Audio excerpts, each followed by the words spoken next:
মাদককে না করি খেলাধুলায় এগিয়ে আসি। ঢাকার ধামরে 2025 সালের প্রত্যাশা ইয়াংস্টার ক্লাব কর্তৃক আয়োজিত ব্যাডমিন্টন টুর্নামেন্টের উদ্বোধনী অনুষ্ঠান অনুষ্ঠিত হয়েছে।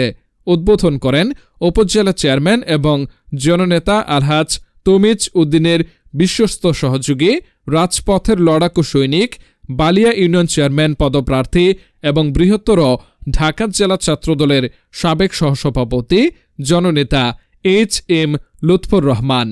এবারে টুর্নামেন্টে অংশগ্রহণ করে সুহেল একাদশ বালিয়াটি এবং ভালুম একাদশ কালামপুর। এ সময় উপস্থিত ছিলেন মোহাম্মদ জুলহাস উদ্দিন ভাবনহাটি, হজরত আলী, আলী হোসেন, সাজ্জাদ হোসেন। প্রতিযোগিতায় উত্তেজনাপূর্ণ খেলার পর জয়লাভ করে ভালুম একাদশ কালামপুর।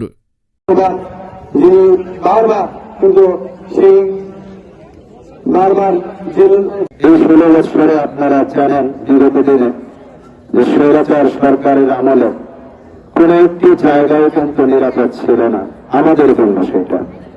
তো আজকে এই প্রত্যাশা উচ্চ বিদ্যালয়ের মাঠ, যেই মাঠে আমি এবং আমার সাথে আজকে যারা দাঁড়িয়ে আছে প্রত্যেকটা লোক, আমার সহকর্মী, সহযোদ্ধা, ভাই বন্ধু, প্রত্যেকে আমরা বেড়ে উঠেছি।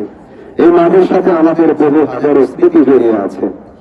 তো আজকে আমি নিজেকে সৌভাগ্যবান মনে করছি এই কারণে যে আমার সেই জন্মভূমির মাঠে দাঁড়িয়ে আজকের যে টুর্নামেন্ট